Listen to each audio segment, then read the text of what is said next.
Gloria a Dios. Vamos a empezar orando en esta mañana. Damos bienvenida a todos los que nos acompañan. Iniciamos dando gracias a Dios. Señor, te damos gracias en esta preciosa mañana por permitirnos estar en tu presencia un día más. Gracias por darnos la vida para adorarte. Gracias por darnos a tu Hijo para redimirnos. Gracias por dártenos tú mismo, Santo Señor, a través de tu Hijo y por la presencia de tu Espíritu Santo. Hoy venimos delante de ti, Señor, a adorarte, a rendirnos delante de tu presencia y a glorificarte con todo nuestro ser esta mañana. Creemos, oh Santo Dios, que tú eres un Dios bueno, que tú eres un Dios justo, que tú eres un Dios misericordioso, santo, soberano, sublime, lleno de gracia, lleno de bondad, lleno de amor, lleno de justicia, lleno de toda perfección. Y por eso nos rendimos delante de ti hoy, Señor, en este día especial donde en muchas partes del mundo, Señor, durante esta semana y especialmente durante este día, se recuerda la entrega en la cruz por nuestros pecados de tu Hijo, nuestro Señor Jesucristo. Nosotros venimos hoy a adorarte, a glorificarte, a renovar nuestra entrega a ti, a confiar, oh Santo Señor, o más bien a renovar nuestra confianza en que tú nos amas, en que tú nos has salvado por medio de Cristo. Ayuda, oh Santo Señor, a nuestras almas a tomar cada día más confianza. Abre los corazones, Señor, de aquellos que aún no tienen la seguridad eterna de salvación. Abre los corazones, oh Santo Señor, por medio de la obra de tu Espíritu Santo, de aquellos que solo confían en lo que ven, en lo que oyen, en lo que perciben con su entendimiento meramente intelectual, humano. Aquellos que no le han sido abiertos los ojos para que vean la gloria, la grandeza, la hermosura, la gracia de Cristo Jesús como Salvador. Aquellos que aún se miran a sí mismos, Señor, y se idolatran al solamente querer creer lo que en su mente, sus conclusiones y sus opiniones le dicen, Señor. Aquellos que hoy incluso, Señor, recuerdan la muerte de nuestro Señor Jesucristo, pero lo hacen solo para tomar algún ejemplo para ellos de características buenas en esta vida, pero no para arrepentirse de sus pecados y confiar en Cristo como Salvador. Te pedimos, Señor, por todas las almas. Te pedimos por todas las personas, Señor, que no te conocen o que no tienen una relación contigo.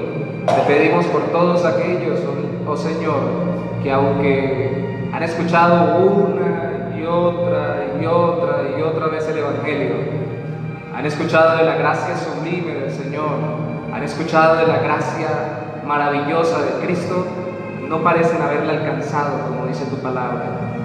Porque perseveran en sus obras, perseveran en sus fuerzas, perseveran en su pecado, perseveran en sus opiniones y no descansan en ti. Hoy más que nunca necesitamos descansar en ti, Señor. Así que te pedimos que por favor, con toda nuestra vida, Señor, tú nos permitas descansar en ti. Aleluya. Te damos gracias en esta mañana.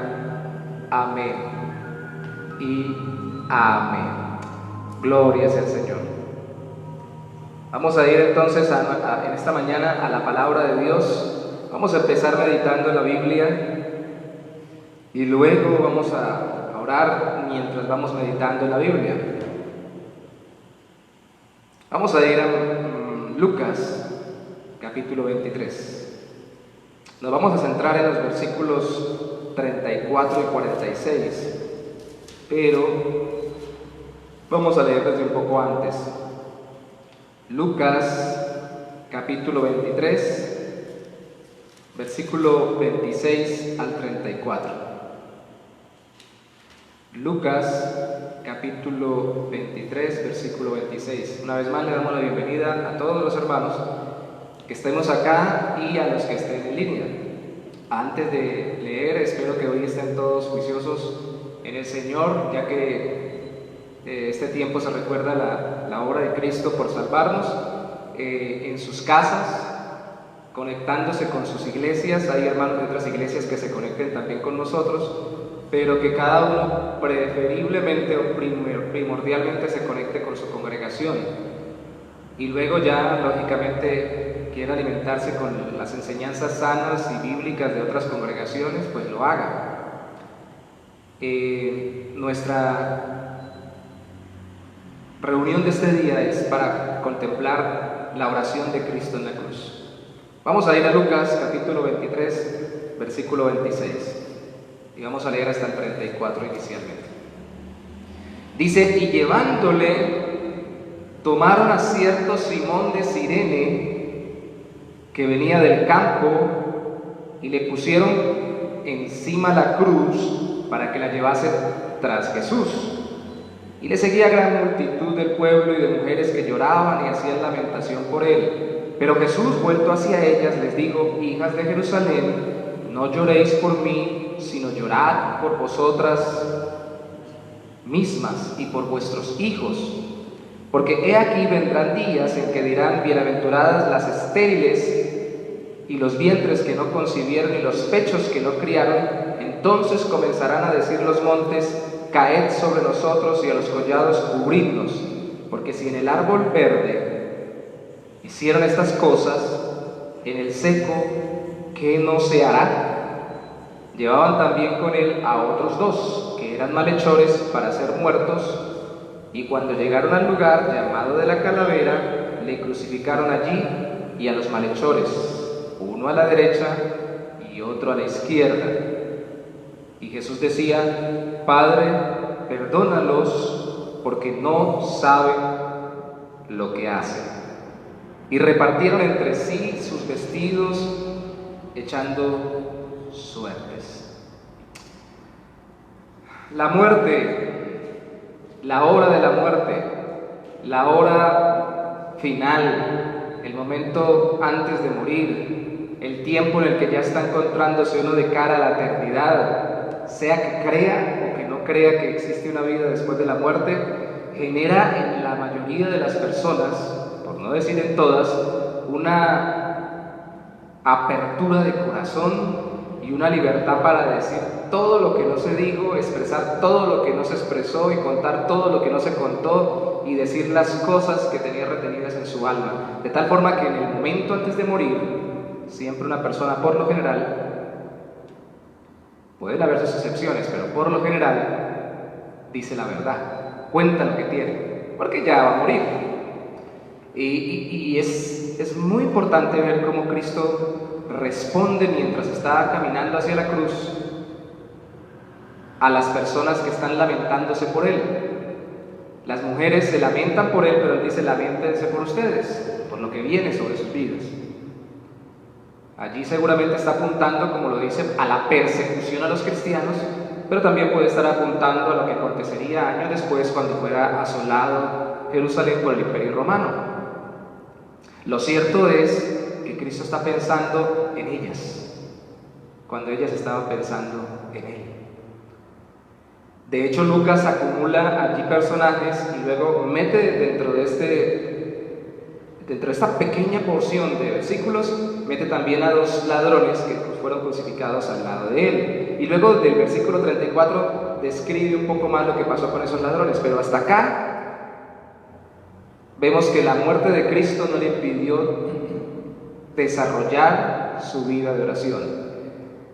Hoy nuestro llamado es saber qué tan fuerte es la vida de oración de Cristo y qué tan necesario es que nosotros oremos hasta el día en que vayamos a morir.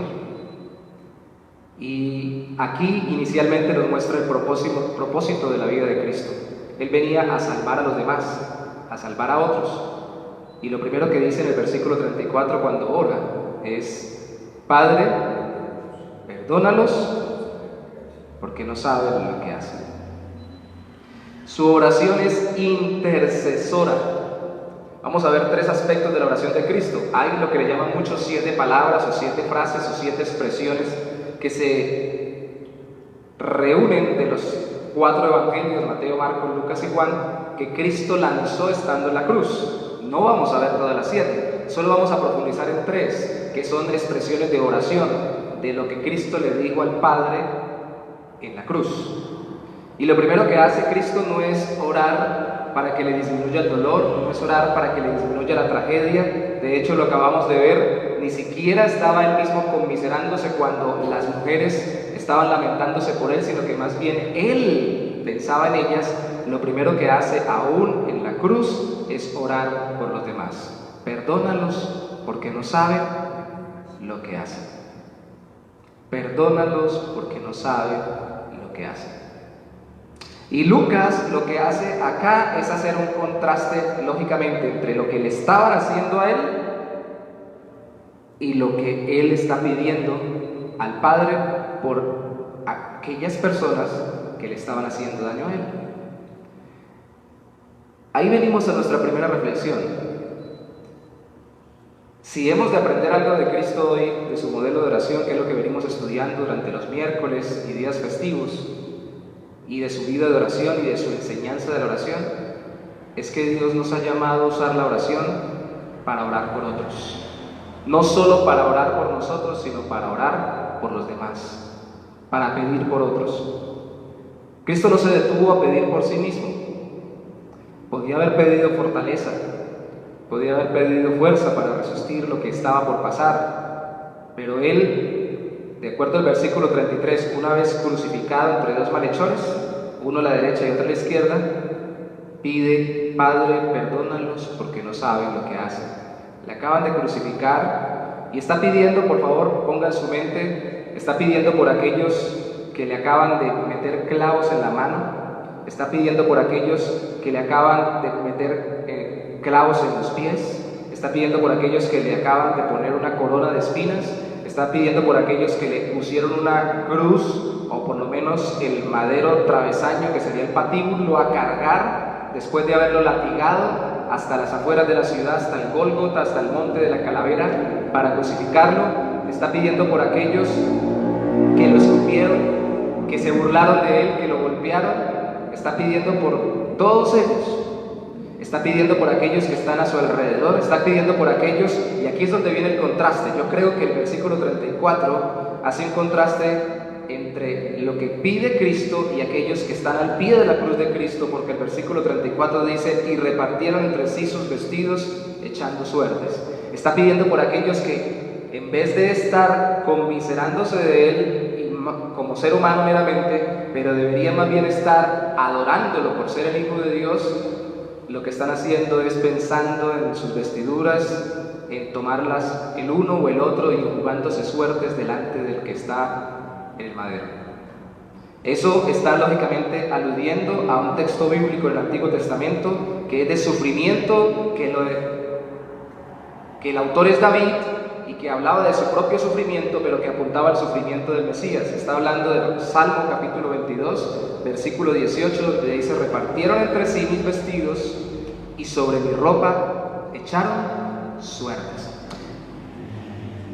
¿Qué quiere decir esto? Que no les importo. Cuando alguien está con uno espera que cuando uno está alegre se alegre y que cuando uno está triste se entristezca. Pero si cuando uno está sufriendo tanto, lo que hacen es pensar en qué le pueden quitar, definitivamente lo aborrecen. Lo peor el contraste o lo opuesto al amor es el odio, no es el odio, es la indiferencia. No nos importa qué le pase, cuánto sufra, nos importa es lo que tiene. Le quitamos la vestidura y la rifamos entre nosotros. Eso es lo peor que puede pasar. No sé si ustedes han visto los accidentes aéreos, automovilísticos y diferentes catástrofes que suceden. Mucha gente llega y no llega a ayudar. Llega a ver qué encuentra para llevarse, a ver si pueden encontrar una joya, encontrar dinero, encontrar algo valioso para sí mismos, y les importa nada lo que está pasando con ese ser humano. Aquí el Señor está, a través del Evangelio de Lucas, mostrándonos el contraste entre Él y la humanidad a la que está salvando. En el versículo 35 sigue el contraste, porque nos dice que el pueblo estaba mirando y aún los gobernantes se burlaban de Él. O sea que cuando Él oraba por esos gobernantes que se burlaban, diciendo: a otros salvó, sálvese a sí mismo, si este es el Cristo, el escogido de Dios. Los soldados también le escarnecían, o sea que estaba orando por los que se rifaban sus vestidos, por los gobernantes que se burlaban y por los soldados que también escarnecían o se burlaban de él, acercándose y presentándole vinagre y diciendo: si tú eres el rey de los judíos, sálvate a ti mismo. Había también un título escrito con letras griegas, latinas y hebreas: este es el rey de los judíos. Este es el rey de los judíos. Todo era una burla, era una gran payasada, era un tremendo escenario de burla en contra del Hijo de Dios. Si supuestamente este es el Mesías, es el que viene a reinar sobre los judíos, es el que viene a salvarlos, ellos pensaban solo de la esclavitud a Roma. Este es el rey, pues pónganle ahí: este es el rey de los judíos, burlémonos de él. Es lo que aparece en muchas películas como INRI, que ya serían en latín las siglas para Jesús Nazareno, rey de los judíos, pero dice que también aparecía en griego y también aparecía en hebreo. El idioma latín era el de los romanos, el idioma griego era, por así decirlo, el internacional de la época, y el idioma hebreo era el idioma de los judíos. Para que todo el mundo sepa que nos estamos burlando de él. El escarnecimiento tenía que ser divulgado en todo el mundo conocido. Él tenía que ser aborrecido y tenía que burlarse de él, tanto el que era de su propio pueblo como el que no lo era, y especialmente los del imperio que estaban gobernando. Todos tenían que burlarse de él, todos tenían que pasar y menear la cabeza. Y tal vez si usted y yo hubiéramos vivido en esa época, nos hubiéramos burlado. Uno dice: no, si yo hubiera vivido en esa época, yo no me hubiera burlado, ¿no? Tal vez seríamos de los que hubiéramos sido de los que dijeron: crucifícalo. Cuando presentaron a Pilatos presentó a Barrabás, y a Jesús como opciones, tal vez hubiéramos dicho también de Jesús: crucifícalo. Ese es el ser humano. Ese ser humano guerrea contra Dios, pelea contra Dios, se le está ofreciendo salvación y está Dios mismo viniendo a través de su Hijo encarnado, hecho hombre, y los unos, el pueblo judío liderado por los sacerdotes, están pensando en no perder el poder eclesiástico, religioso de su pueblo, y no entrar en controversia por un posible rey de los judíos o Mesías con el pueblo romano. Los otros están pensando, los romanos líderes de ese lugar, en no tener una desestabilización de un pueblo al que están gobernando, y están pensando en un mal menor: matar a uno de los judíos para que se calme esta cuestión. Cada uno pensando en sus propios intereses. Y el pueblo pensando simplemente en su conveniencia. Hay que estar bien con los que estén gobernando, religiosos, políticos, civiles, lo que sea, hay que estar tranquilos. De hecho, sus propios discípulos, los apóstoles, corrieron y dejaron botado a Cristo. Y él estuvo solo. Hay otro evangelista que lo resalta diciendo que él se quedó solo, lo abandonaron. Los suyos lo dejaron botado. Por toda esta gente estaba diciendo Cristo: perdónalos porque no saben lo que hacen. La oración del creyente debe ser de intercesión. Y mis amados, debemos orar por nuestros enemigos. Debemos orar por los que nos maltratan y ultrajan, por los que nos persiguen y aborrecen, porque eso nos enseñó nuestro Maestro. En Hechos capítulo 7, al final de la muerte de Esteban dice: perdónales este pecado. Fue el primero de los mártires y él oró como su maestro le enseñó.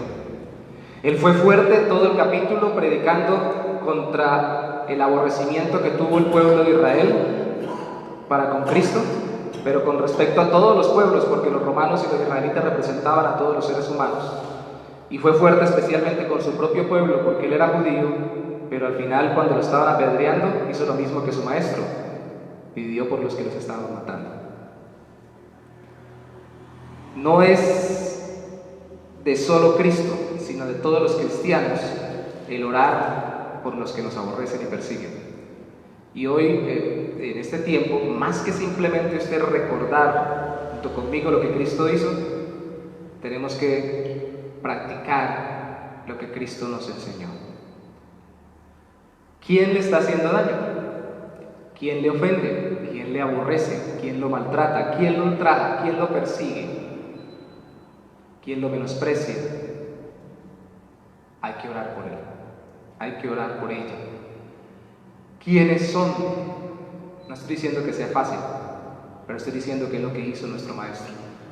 Claro, La oración de él tiene la gran ventaja de que fue una oración respondida por el Padre. Yo creo que muchos de los que estaban allí, incluyendo el centurión que al final dijo este hombre era el Hijo de Dios, fue un hombre justo, tal vez, muy seguramente ellos y muchos de los que están ahí fueron salvos y al final se arrepintieron. Pero nosotros estamos llamados a orar por todos, porque ese es el espíritu del cristiano.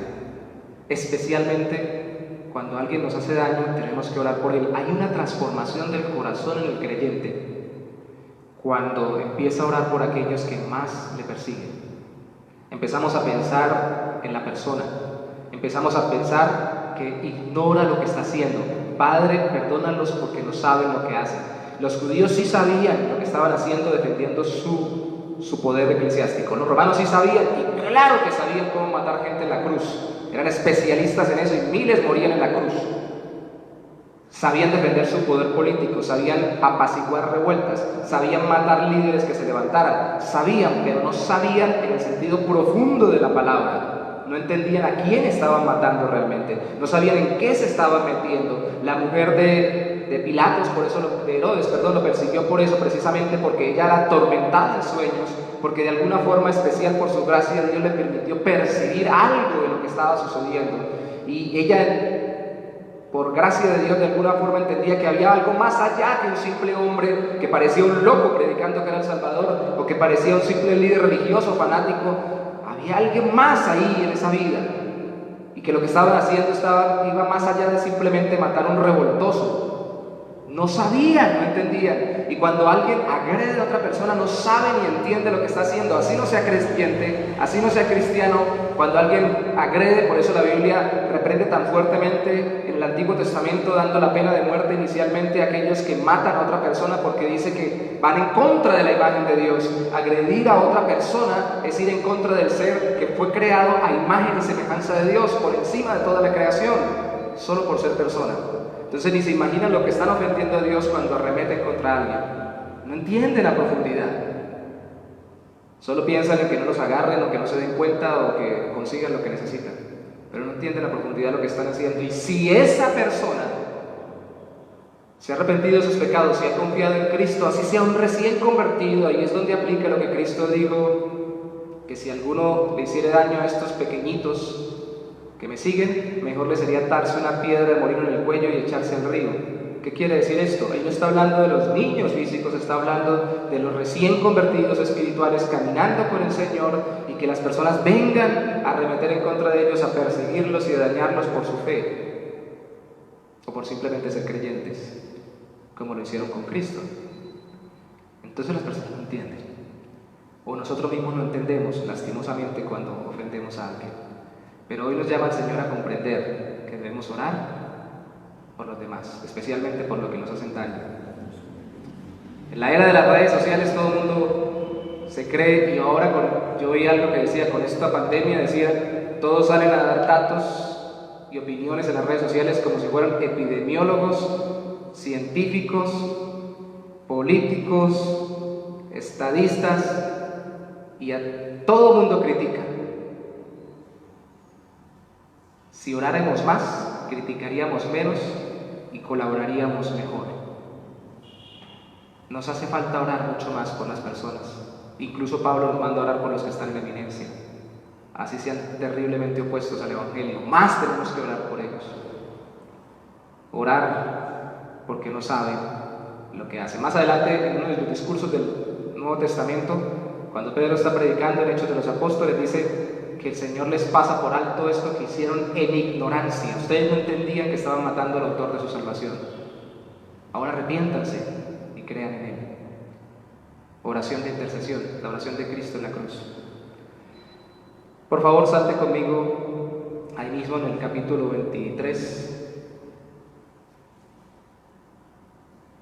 al versículo 44. Dice, cuando era como la hora sexta, hubo tinieblas sobre toda la tierra hasta la hora novena, o sea, desde el mediodía hasta nuestras 3 de la tarde. Y el sol se oscureció y el velo del templo se rasgó por la mitad. Entonces Jesús, clamando a gran voz, dijo, Padre, en tus manos encomiendo mi espíritu. Y habiendo dicho esto, expiró. ¿Sabe? Cristo cada cosa que dijo, la dijo de verdad, pero al mismo tiempo la dijo cumpliendo con aquello que había sido estipulado en el Antiguo Testamento o profetizado sobre él. Aquí está tomando el Salmo capítulo 31, versículo 5, que dice: en tu mano encomiendo mi espíritu, tú me has redimido, oh Jehová. Si se da cuenta, la primera oración fue: Padre, perdónalos porque no saben lo que hacen. Esta es: Padre, en tus manos encomiendo mi espíritu. Y habiendo dicho esto, expiró. Esta es una oración de confianza. El creyente puede estar muriendo. Ojo, estamos hablando de la oración de alguien que está muriendo. Y usted y yo tal vez no estamos muriendo físicamente ahora, inmediatamente, pero todos los días nos vamos acercando al día de la muerte. Así que, por favor, asimile el hecho de que usted y yo vamos a morir. Y va a permanecer orando en el momento de la muerte a Dios, conforme vivió orando antes de su muerte. Si usted ahora no intercede por los demás, cuando esté muriendo tal vez esté renegando de los demás. Si usted ahora no ora confiando en Cristo, confiando en Dios, como lo hizo el mismo Cristo, su propia vida y su propio espíritu, su propio ser, su propia alma, confiando que hay algo más allá de la muerte, pues entonces en ese momento de la muerte no lo va a hacer, va a estar angustiado, va a estar asustado, va a estar queriendo aferrarse a este mundo y no va a pasar tranquilo a la eternidad. El oró, la primera oración fue, o parte de su oración en la cruz fue de intercesión, y esta parte al final cuando muere es de confianza en el Padre. En tus manos encomiendo mi espíritu. Tranquilo. Alguna vez le preguntaron a un predicador del siglo XIX en Inglaterra, del siglo XVIII en Inglaterra, por qué, un médico le preguntó por qué las personas de su congregación, de su iglesia, pueden morir como los demás mueren, en el sentido físico, tal vez por las mismas enfermedades y a veces hasta con más aflicciones, pero mueren con una cara diferente, mueren con un rostro distinto. La mayoría, cuando usted mira, cuando está muriendo a alguien, lo ve muriendo con rostro de temor, de angustia, de dolor, de desesperación, no solo por el dolor físico, sino por la angustia del alma, porque ellos mueren en paz y hasta mueren bendiciendo a otros. Como leí un documental que murió el médico en Italia, el pastor en Italia, que el médico lo citaba como aquel que alentaba a aquellos que estaban enfermos junto con él, y hasta los mismos médicos los alentaba con la palabra de Dios, y al final terminó muriendo. ¿Por qué pueden morir dando aliento a los demás? ¿Por qué pueden morir tranquilos? Porque confían en Dios, su espíritu, su alma, su ser, su vida eterna. Confían.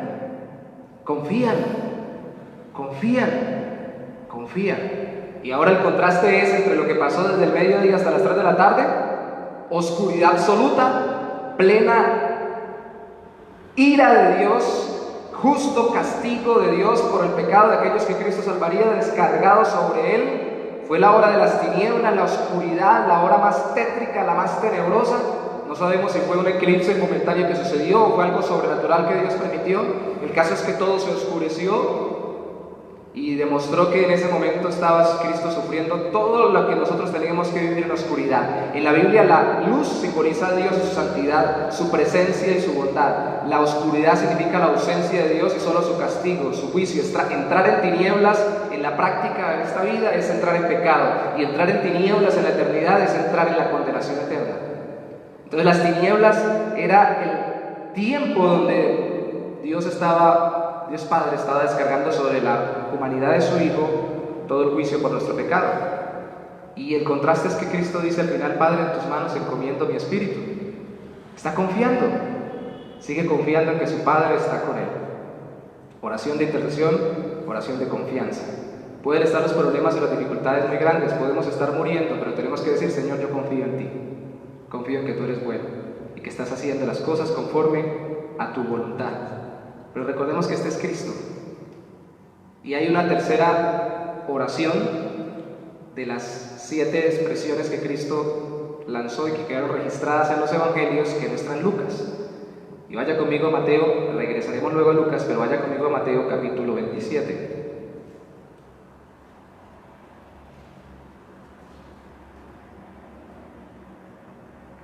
Vamos a leer concretamente el versículo 46. Mateo 27, 46.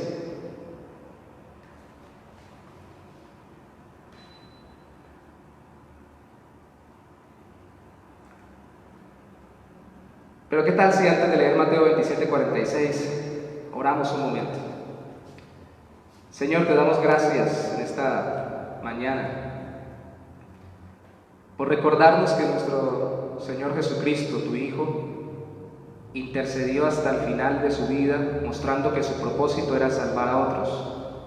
Ayúdanos a entender que nuestro propósito va más allá de nosotros mismos, que el propósito de que tú nos hayas salvado en Cristo o nos salves en Cristo es que podamos bendecir a otros, y enséñanos a orar especialmente por aquellos que nos hacen daño.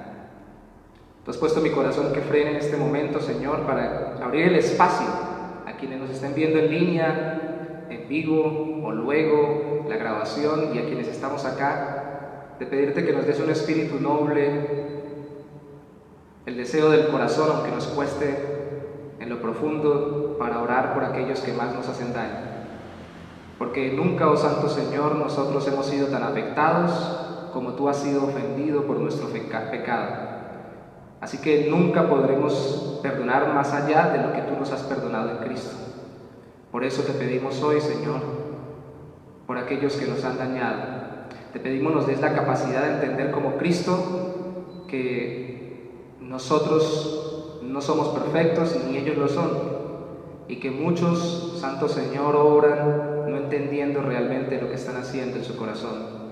Ayúdanos a conmiserarnos, a apiadarnos, compadecernos, ponernos en el lugar de las demás personas, especialmente de aquellos que están en contra nuestra, aquellos que nos ofenden de palabra, de obra, con lo que nos hacen, con lo que nos dejan de hacer, aquellos, oh Santo Señor, que nos han hecho daño en el pasado desde niños. Este es el tiempo, Santo Señor, porque no sabemos si ya mañana nos encontremos contigo.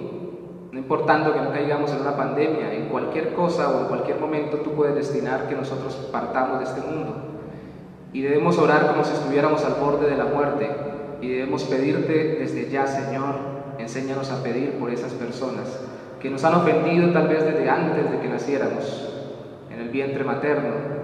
Hay personas, Señor, que cargan en su corazón rencores o resentimientos contra papá, contra mamá, contra hermanos, contra hijos, contra vecinos, contra amigos, contra aquellos que debieron haberles dado amor, y ellos viven ofendidos por cómo los trataron, cómo les ofendieron en sus vidas y en sus corazones. O viven ofendidos hoy y tal vez vivan ofendidos mañana. Señor, danos la capacidad de entender que tu perdón nos capacita para perdonar, y hoy trae libertad a través del perdón de Jesucristo para poder perdonar. Pedimos, perdónanos, porque no saben lo que hacen. Perdona a un mundo, Señor, que en este tiempo, en medio de las dificultades que estamos viviendo, en vez de buscarte a ti, busca afanosamente no morir. Es cierto que tú no nos has mandado a morir y a descuidarnos irresponsablemente de nuestra salud. No somos suicidas, nos has mandado a ello, pero tampoco nos has mandado a aferrarnos a tal punto a esta vida que no entendamos que lo primero es que tú nos des vida eterna. Y haciendo así, muchos se ofenden entre sí y muchos se dañan los unos a los otros. Ayúdanos a perdonar en tu nombre, sabiéndonos por ti perdonados. Y ayúdanos a confiar en que nuestra alma está en tu presencia, en que podemos, oh Santo Señor, descansar cuando muramos, y que tu Espíritu llevará a nuestra alma si hemos confiado en Cristo ante tu propia presencia, y podemos decir como Cristo: en tus manos encomiendo mi espíritu. Te damos gracias, Señor, y te pedimos que esta oración que nos falta de Cristo impacte el corazón especialmente de aquellos que no se han entregado verdaderamente a ti, porque es una oración donde está el centro del Evangelio de Cristo. Amén. Mire conmigo, por favor, Mateo capítulo 27, versículo 46. Aquí dice ya cerca de la hora novena, es decir, cerca de las 3 de la tarde. Entonces, si hemos de cuadrar cronológicamente, alguna vez yo hice una enseñanza sobre las 7 expresiones de Cristo en la cruz y las cuadré viendo los 4 evangelios. Definitivamente esta del versículo 46 va antes de la que leímos en Lucas capítulo 23, versículo 46 también, que era: en tus manos encomiendo mi espíritu, porque sería al final. Y más al final de al final sería consumado es, que es lo que aparece en otro evangelio. Pero antesito, porque aquí dice cerca de la hora novena, o sea, ya terminándose la oscuridad a las 3 de la tarde, la oscuridad sobrenatural o especial que sucedió, Jesús clamó a gran voz. Y fíjese que en otras partes no dice tan fuerte a gran voz. Parece que esta fue su mayor expresión verbal, aunque no se entendió palabra por palabra muy claramente. Dice, diciendo: Elí, Elí, lama sabactani. Sabactani. Esto es: Dios mío, ¿por qué me has desamparado?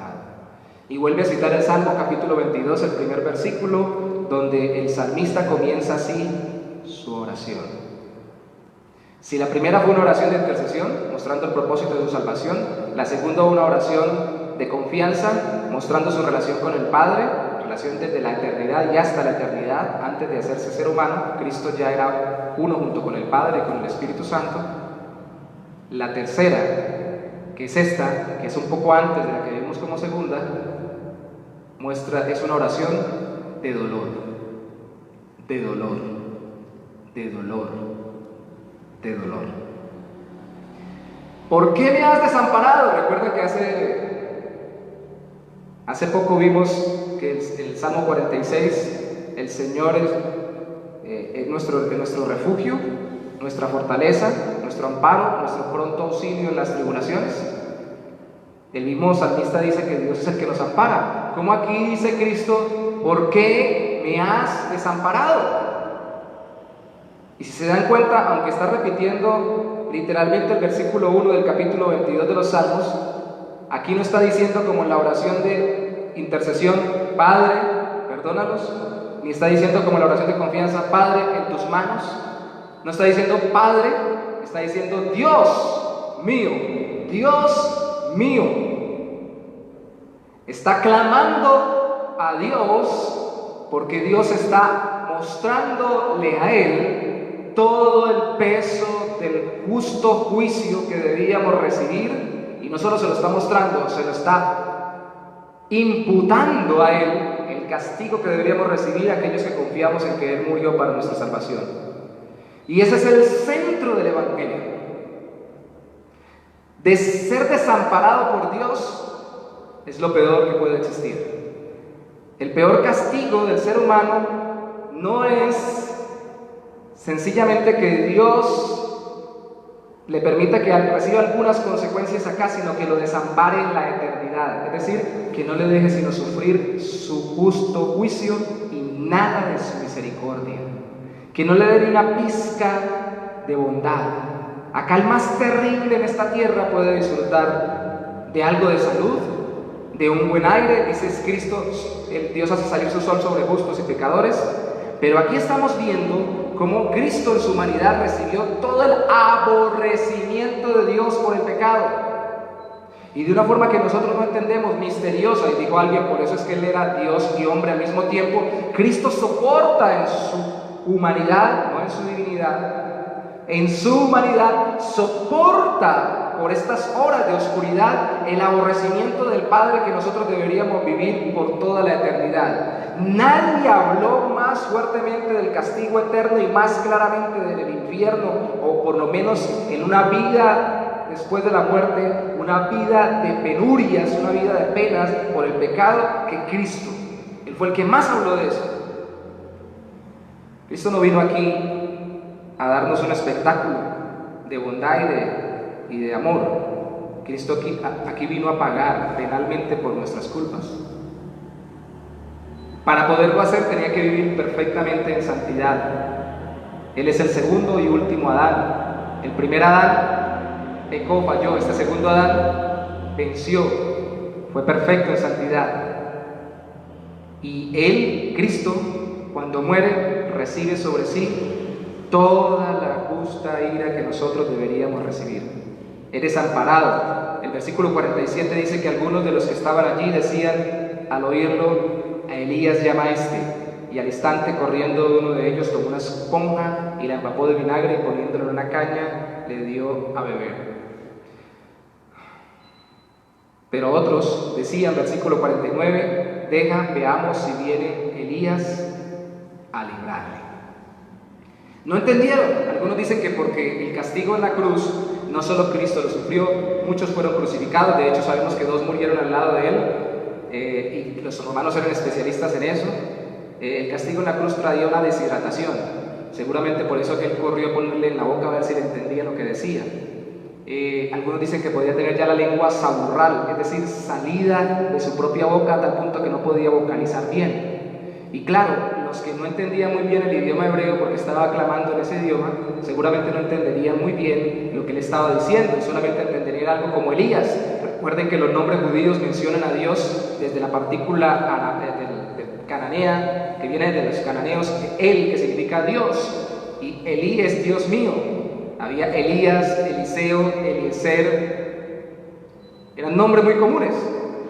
Elimelech, mi Dios es rey. Entonces ellos pensaban que era alguno de los nombres de los judíos, especialmente uno muy reconocido, el profeta Elías. Está llamando a Elías, vamos a ver si le llega a Elías. Y se burlaban todavía más. Pero él lo que está diciendo es: Dios mío, ¿por qué me has desamparado? En todos los salmos, que es una recomendación que he hecho todos estos días, que son muy buenos leerlos cuando estamos en desesperación e angustia, en los salmos aparece casi siempre esa pregunta: ¿por qué? Cuando uno sufre un accidente o pasa una calamidad, ¿por qué? Señor, pero ¿por qué? ¿Por qué? Si alguien pudo haber clamado, ¿por qué tuvo que ser Cristo? ¿Por qué? Yo no he hecho nada. Nosotros nos las damos de inocentes, decimos: ¿pero por qué a mí? Yo no fui, yo no tengo culpas. Cuando vayamos al trono eterno, al juicio, después de la muerte, Dios podrá sacarnos delante de nosotros y decir: mire, por esto, esto y esto y esto se sufrió, y estas consecuencias. Hay cosas que nos negamos a nosotros admitir y pensamos que siempre somos tan perfectos que no tenemos que sufrir nada. Y la reacción más natural e intuitiva del ser humano cuando le pasa algo catastrófico, de una así, de choque, es: ¿por qué? ¿Por qué? ¿O por qué a mí? ¿Por qué me pasa esto? El único que podía clamar con toda la libertad esto era Cristo. Pero cuando él clama, muestra que es como nosotros, un ser humano, pero no está mostrando desconfianza, simplemente está haciéndolo como cualquier ser humano, mostrando dolor. Podemos clamar en medio del dolor, pero no nos podemos quedar en el dolor. Tenemos que llegar hasta confiar en que Dios recibe nuestra alma. ¿Cómo confiar? Si este es el centro del Evangelio, Cristo pagando por nuestros pecados, ¿qué tenemos que hacer? Devuélvase conmigo a Lucas, capítulo 23, versículo 46. Bueno, antes del 46 aparece algo que no leímos. Dice que, versículo 39, uno de los malhechores que estaban colgados le injuriaba diciendo: si tú eres el Cristo, sálvate a ti mismo y a nosotros. Respondiendo el otro, le reprendió diciendo: ¿ni aún temes tú a Dios?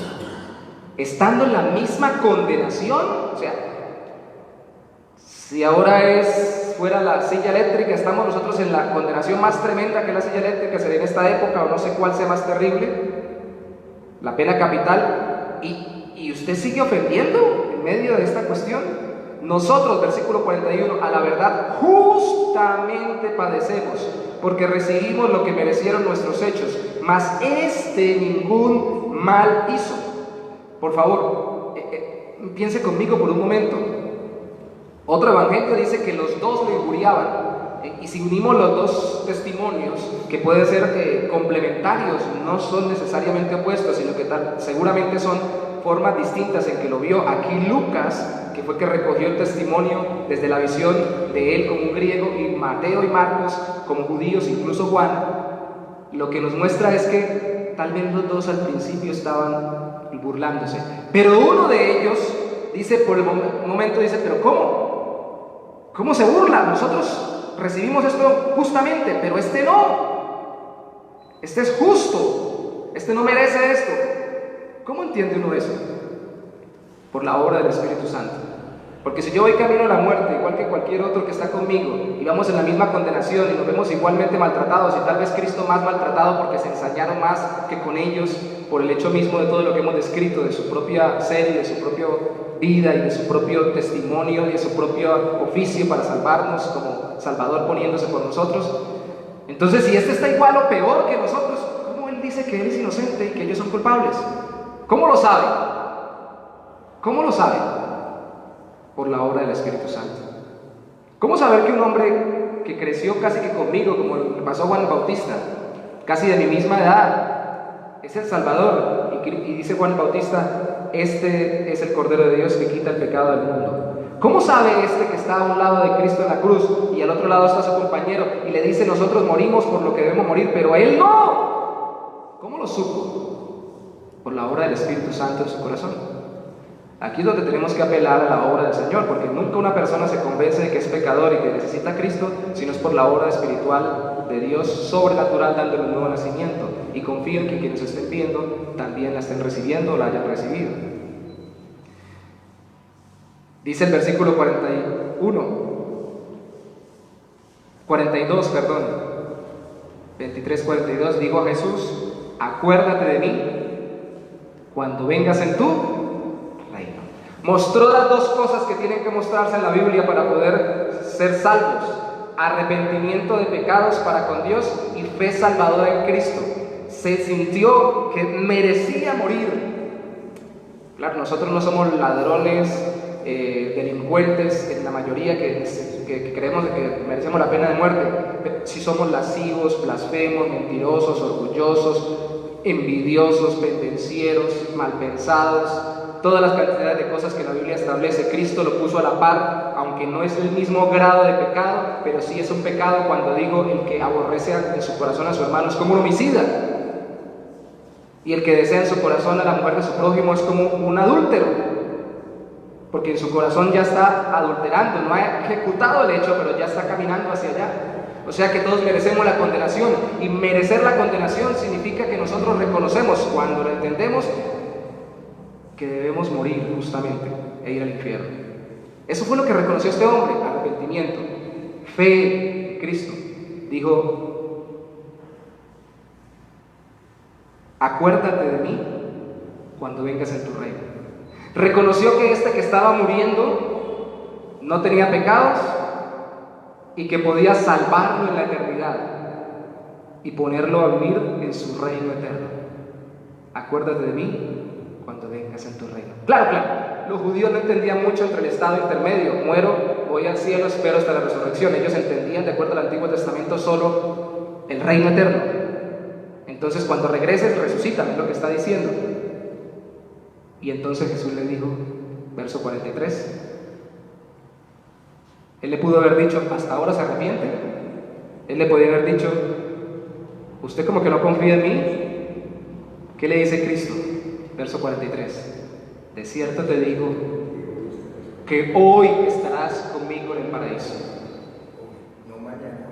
No, hoy.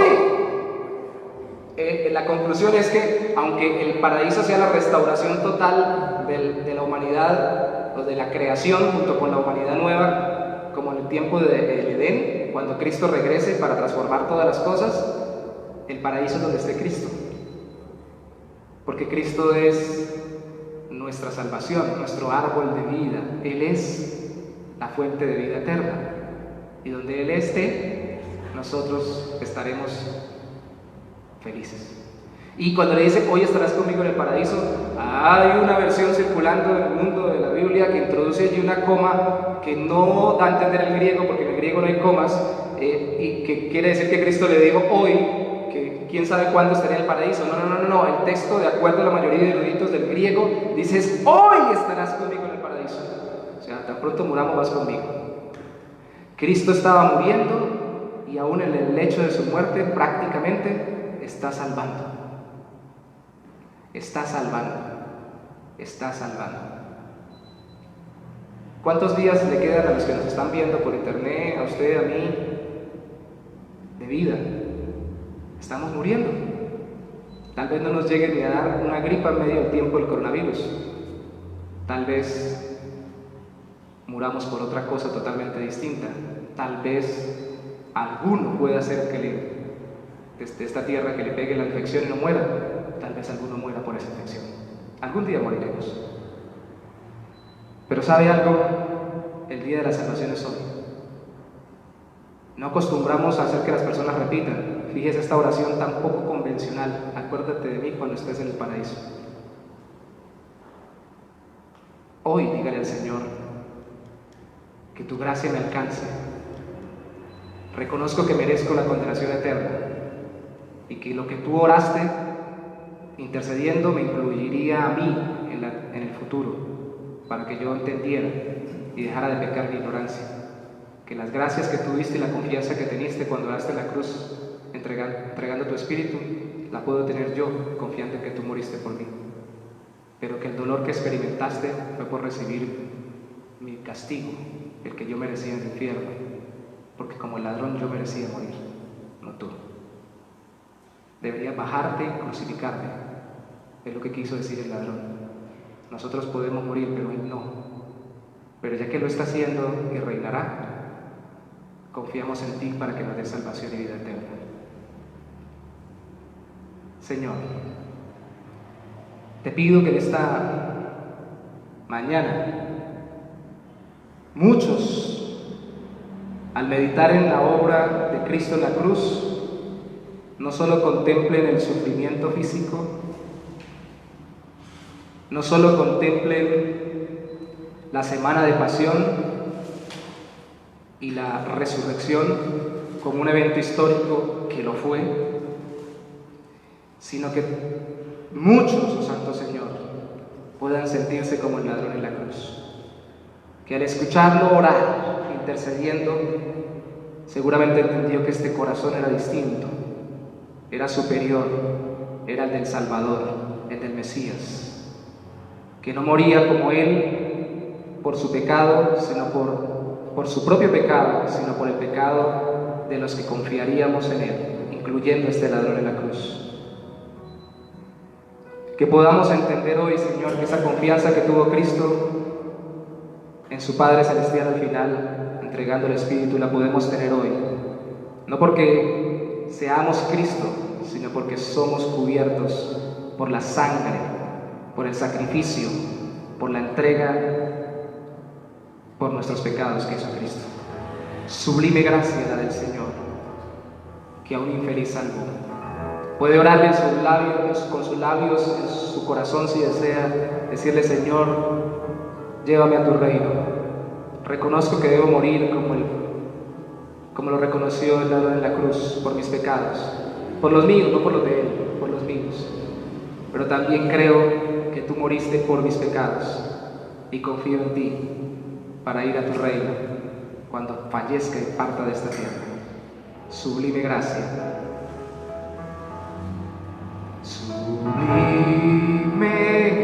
gracia del Señor, que a un infeliz salvó.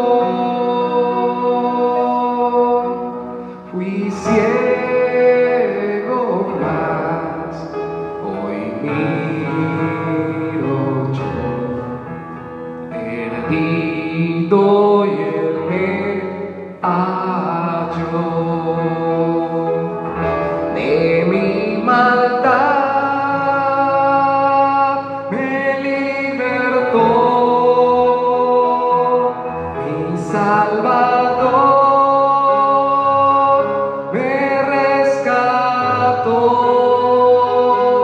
y como el mar fluye su amor, sublime gracia y amor. Su gracia me enseñó a temer mis dudas ahuyentó.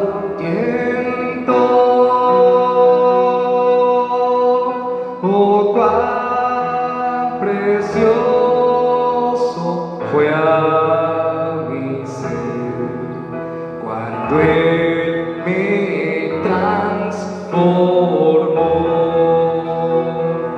de mi maldad, me libertó, mi Salvador me rescató, y como el mar fluye su amor, sublime gracia y amor. En los peligros y aflicción que yo he tenido aquí, su gracia siempre me libró y me guiará feliz. Dile, Señor, de mi maldad, me libertó, mi Salvador me rescató, y como el mar fluye su amor, sublime gracia y amor. Y cuando vaya a morir, cuando en Sion, por siglos brillando esté cual sol, yo cantaré por siempre allí su amor que me salvó de mi maldad, me libertó, mi Salvador me rescató, y como el mar fluye su amor, sublime gracia y amor. Confía en que Él te llevará al paraíso. Confía en que Él te llevará al paraíso. Confía en que Él te llevará al paraíso. Confía en que Él te llevará al paraíso. Pero para eso arrepiéntete de tus pecados y ora como Él.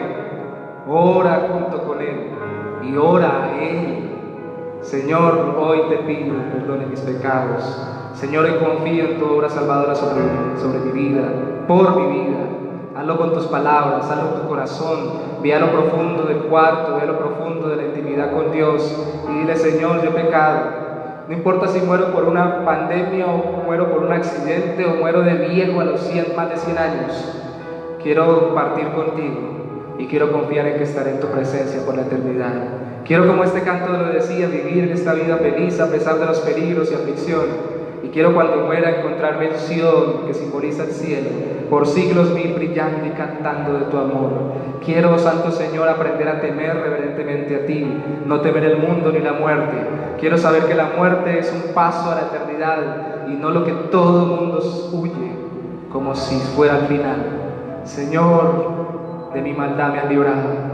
Gracias por abrir los ojos de este cielo y gracias por darme perdón. De mi maldad me libertó, mi Salvador me rescató, y como el mar fluye su amor, sublime gracia y amor, sublime gracia y amor. Dios lo bendiga. Cristo murió para salvarnos. Dios lo bendiga en este día. Saludos a todos, nos vemos en el culto del domingo, culto celebración, y tendremos el tema a las 10 de la mañana de Jesucristo venció la muerte y resucitó. Dios lo bendiga.